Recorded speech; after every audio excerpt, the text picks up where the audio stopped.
오늘 전할 말씀의 주제는 부활절, 구속의 완성과 중생을 기리는 날입니다. 부활을 구속의 본질로 놓음으로 그리스도의 대속의 죽음을 부활의 둘러리로 전락시키는 이들이 있습니다. 실제로 오늘날 강단에서 선포되는 부활 메시지들을 보면 그리스도의 죽음은 간과되고 지나치게 부활 자체에 집중하는 경향이 있습니다. 흔히 쓰는 고난 없는 부활 없다는 말도 조심해서 사용해야 할 말입니다. 잘못 쓰면 자칫 그리스도의 죽음이 부활에 이르는 방편 혹은 통과 의례 정도라는 뉘앙스를 풍겨낼 수 있습니다.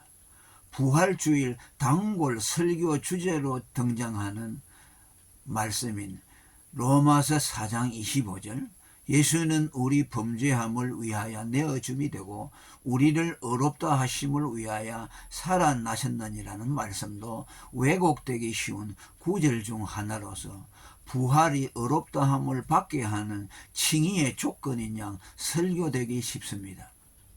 부활은 그리스도의 죽음으로 구속이 완성됐다는 확정이요 선포입니다. 부활이 선포라는 말은 말 그대로 부활이 선포의 의미를 가지며 선포에는 선포하는 내용이 포함되지 않듯이 구속의 완결을 선포한 부활이 구속의 요건이 될 수 없습니다. 로마서 4장 25절의 말씀의 뜻은 그리스도가 부활하심으로 말미암아 예수님의 의로우심과 우리의 의롭다 하심이 증거되었다로 이해되어야 합니다. 그리스도의 죽음이 속죄 제사임을 밝혀낸 선포로 해석해야 한다는 뜻입니다. 다시 말하면 부활로 성육신과 죽음이 속죄 제사임이 밝혀졌으며 죽음으로 끝난 것이 아니라 부활하여 구원을 성취했다는 뜻입니다. 그리스도가 십자가상에서 다 이루었다고 하신 요한복음 19장 30절의 말씀도 말 그대로 자신의 죽음으로 구속을 완성했다는 뜻이었습니다. 더 이상 어떤 첨가나 보완이 필요 없을 정도로 그리스도의 죽음이 구속을 완결시켰다는 뜻입니다. 부활을 구속의 한 요건이나 보완으로 삼는 것은 그리스도의 종결 선언을 무효화시키고 그리스도의 죽음만으로는 구속이 부족하다는 의미가 됩니다. 예수님이 십자가상에서 다 이루었다고 하신 말씀은 하나님이 6일 동안 천지 만물을 창조하시고 완성을 알리는 마치신이라는 창세기 2장 2절의 말씀과 같은 의미입니다.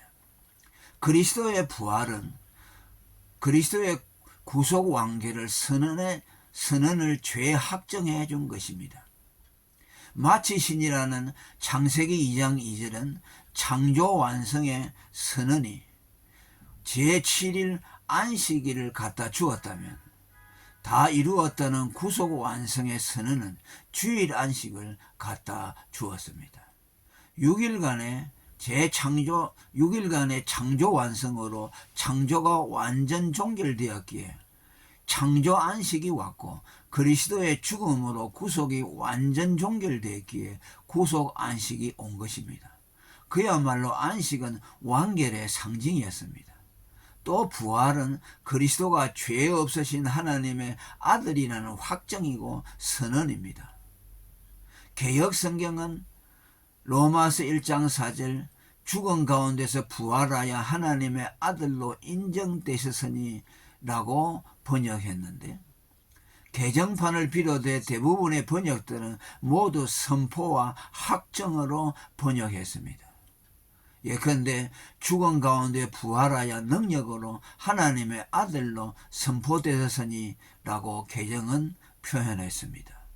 또 새 번역은 죽은 사람들 가운데 부활하심으로 나타내신 권능으로 하나님의 아들로 확정되신 분입니다 라고 표현했습니다. 그리스도는 부활을 통해 자신의 죽음이 평범한 인간의 죽음이 아닌 죄 없는 하나님 아들의 죽음의 대속의 죽음이라는 것을 확정 선포해 주셨습니다. 성경이 부활을 열매에 비유한 것 역시 열매가 드러내는 증거의 의미 때문입니다. 마태복음 7장 16절에 그의 열매로 그들을 알지니 가시나무에서 포도를 또는 은근퀴에서 무화과를 따겠느냐라고 했습니다. 이 말씀 원리 그대로 열매가 나무의 속성을 나타내듯이 부활을 통해 그가 누구인지를 드러냅니다. 그리스도 재림 때에 일어날 부활은 모든 사람으로 하여금 그가 악인인지 의인인지를 드러나게 할 것입니다. 요한복음 5장 29절에 선한 일을 행한 자는 생명의 부활로 악한 일을 행한 자는 심판의 부활로 나오리라고 했는데, 또 고린도전서 15장 23절에 그러나 각각 자기 차례대로 되리니 먼저는 첫 열매인 그리스도요 다음에는 그리스도 강림하실 때에 그에게 붙은 자라고 했습니다. 2000년 전 그리스도는 자신의 부활을 통해서 그가 죄 없으신 하나님의 아들이고 그가 자신의 죄 때문이 아닌 택자의 죄를 대속하기 위해 죽었음을 우리에게 확정 선언해 주었습니다. 그리고 부활을 센세이셔널하고 이적적인 사건으로 몰고 가려는 자들에 대한 경계심을 환기시키고자 합니다. 그들은 기독교를 변증할 때 기독교에는 다른 종교에는 없는 부활이 있다는 것과 하나님이 죽은 자를 살리는 놀라운 신이라는 사실들을 말하므로 사람들의 이목을 끌려고 합니다. 그러다 보니 자연히 부활에 과도한 칭송을 두게 되고 하나님의 초자연적인 능력에 초점을 맞추는 능력 변정으로 흐르게 됩니다. 이는 능력주의, 성공주의 철학에 오염된 강자 코스프레의 변정 방식입니다. 그리스도의 부활은 흔히 세상 사람들이 생각하듯 단지 센세이셔널하고 이적적인 사건이 아닌 영적 법칙에 따른 귀결이고 당위입니다. 그리스도의 죽음으로 택자의 죄값이 완불되니 사망의 매임에서 벗어나는 당위적인 결과가 그리스도의 부활입니다. 성경이 그리스도의 죽음을 맛보는 것으로 묘사한 것도 그리스도가 죽음에 오래 매여 있을 수 없다는 것과 단 한 번의 죽음으로 속전이 완불되었다는 것을 시사합니다. 따라서 부활을 전후 좌우의 인과적 고려나 설명 없이 뜬금없는 하나님의 이적 행사로 전락시켜서는 안 됩니다. 설교자는 부활을 그리스도의 죽음으로 구속이 완결됐다는 확정인 것과 그의 위대한 죽음에 따르는 당위적 기결임을 가르쳐 사람들로 하여금 그리스도의 죽음에 주목하도록 해야 합니다. 변정적 측면에 있어서도 그리스도의 죽음을 말하는 것은 사실은 더 효과적입니다. 일견 죽은 자를 일으키는 능력의 하나님을 가르치는 능력 변정이 사람들에게 더 호소력 있을 것이라는 막연한 상상을 하는 사람들이 있는데 이는 인간 상식에 근거한 추정일 뿐입니다. 진리의 성령은 그리스도의 죽음이 말해질 때 가장 효과적인 변정을 하십니다. 성령이 보내심을 받은 목적이 그것을 위해서이기 때문입니다. 또한 그리스도의 부활은 죽은 영혼이 살아나는 중생을 예표한다는 것을 말하고자 합니다.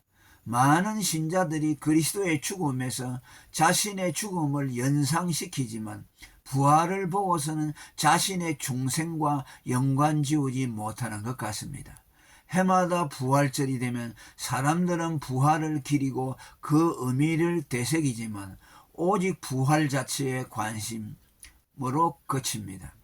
성경은 그리스도의 죽음과 나의 죽음을 연결짓고 그리스도의 부활과 나의 중생을 연결지우고 있습니다.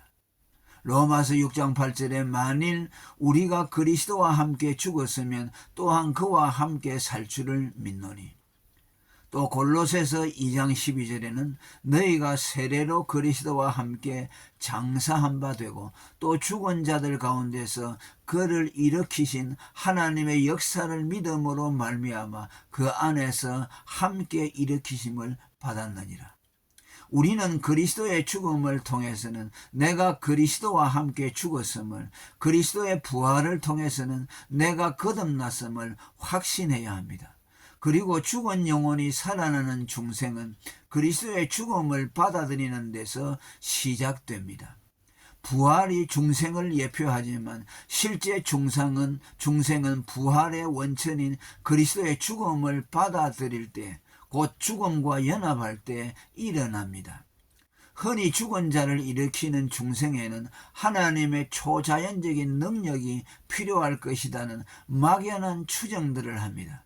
설교자도 중생을 경험하려면 죽은 자를 일으키시는 하나님의 초자연적인 능력을 힘입어야 한다고 목소리를 드높입니다. 그러나 성경은 역설적으로 중생이 그리스도의 죽음에 의존되어 있으며 그리스도의 죽음을 받아들일 때 중생의 사건이 일어난다고 말합니다. 로마서 6장 5절에 그리스도의 죽으심으로 우리도 함께 죽었다면 그분의 부활하심과 함께 우리도 틀림없이 부활하게 될 것이라고 말씀했습니다. 로마서 6장 4절에는 그러므로 우리가 그의 죽으심과 합하여 세례를 받음으로 그와 함께 장사되었나니 이는 아버지의 영광으로 말미암아 그리스도를 죽은 자 가운데서 살리심과 같이 우리도 또한 새 생명 가운데서 행하게 하려 함이라고 했습니다. 그리스도의 죽음을 받아들일 때 일으키심을 받는다는 뜻입니다. 그리스도의 죽음과 연합되지 않으면 중생의 일으키심을 받을 수가 없습니다. 구약 성경에서 피가 뿌려진 지성소에 하나님이 임재하신 것은 하나님이 그리스도의 죽음을 통해 우리와 연합하신다는 것을 보여줍니다. 요한복음 6장 56절에 내 살을 먹고 내 피를 마시는 자는 내 안에 거하고 나도 그 안에 거한다고 했고, 출애굽기 25장 25절에는 거기서 내가 너와 만나고 속죄소 위 곧 정극계 위에 있는 두 그룹 사이에서 내가 이스라엘 자손을 위하여 내게 명할 모든 일을 내게 이르리라고 했습니다. 또 갈라디아 2장 20절에는 내가 그리스도와 함께 십자가에 못 박혔나니 그런즉 이제는 내가 산 것이 아니라 오직 내 안에 그리스도께서 사신 것이라고 했습니다. 이 역시 그리스도의 죽음을 나의 죽음으로 받아들이면 그리스도께서 그 사랑과 연합하여 그 안에서 사신다는 뜻입니다. 이처럼 부활은 구속의 완성을 확정 선포하고 자신의 중생을 확정해 줍니다. 해마다 맞이하는 부활절 역시 이것을 기리고 선포하는 날의 다름 아닙니다. 할렐루야.